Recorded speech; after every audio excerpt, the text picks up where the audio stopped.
Jadi kelihatannya itu. Nah kalau menterinya atau anggota DPR yang diparodikan, diolok-olok, dikasih tabung di atas kepala atau digugat di netizen karena olok-olok seorang komedian, nah itu harusnya rakyat yang mengolok-olok pejabat, bukan pejabat mengolok-olok rakyat. Kan ini terbalik-balik logikanya.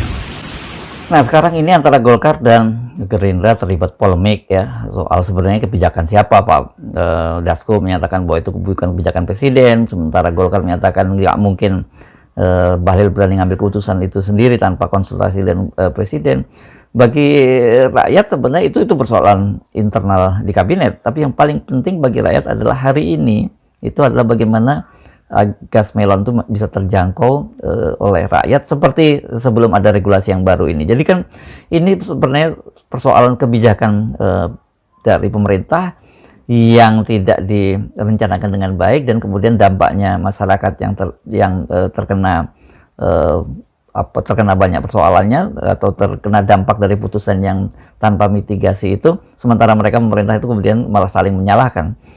Ya silang selisih masih terjadi. Golkar masih defensif, sementara Gerindra melalui Pak Dasko itu terang-terangan mengatakan bahwa itu bukan kebijakan presiden. Tetapi yang jadi soal adalah bukan kebijakannya sebetulnya, tetapi impact dari kebijakan itu. Mau dia kebijakan presiden atau dia kebijakan menteri, atau decision presiden tapi tidak bisa diterjemahkan dengan baik oleh menteri, atau menteri ambil langkah sendiri semacam diskresi untuk mengeluarkan aturan baru itu.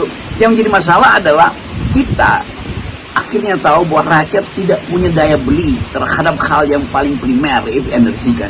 Itu basic needs sebetulnya itu. Jadi sebetulnya kalau kita dalami ini persoalannya sangat struktural, yaitu kekurangan kemampuan kita untuk menaikkan level peradaban manusia Indonesia itu. Fungsi energi itu nggak boleh diantri. Fungsi energi itu adalah hak asasi dasar untuk kehidupan ekonomi itu. Fungsi energi itu bisa dibayangkan oleh emak-emak di dapur bahwa oke, saya bisa pilih energi apa aja tuh yang tersedia dan harusnya disediakan oleh negara. Ini negara kesejahteraan, bukan negara kapitalis tuh, sehingga semua hal dikomoditikan berdasarkan harga pasar. Begitu jadi problem, lalu disubsidi tuh, setelah subsidinya dicabut jadi lagi problem baru. Jadi tidak ada semacam perencanaan energi untuk memastikan bahwa hak-hak dasar rakyat itu sudah dipenuhi. Itu intinya kita memilih republik di mana ada situasi bonum komune, ada kemaslahatan bersama, supaya kita juga tahu bahwa maslahat itu artinya tidak dakdikduk tiap hari. Sekarang tetap orang mencurigai nanti satu waktu akan ada kelangkaan, satu waktu mungkin juga harganya akan dinaikkan, satu waktu subsidi akan dicabut. Jadi kepastian hidup itu tidak ada. Dalam keadaan ketiadaan kepastian hidup itu, justru para elit bercanda-bercanda kan. Jadi konyolnya di situ tuh. Jadi buat apa Anda mewakili konstituen kalau Anda nggak paham bahwa konstituen itu setiap hari memikirkan apakah dapurnya bisa ngepul apa enggak. Mereka yang menganggap pasti bisa ngepul, tapi apakah saya bisa akses dengan cara yang efisien sumber energi itu tuh, itu juga mencemaskan. Jadi semua hal dikondisikan untuk membuat rakyat tidak bahagia sebetulnya kan.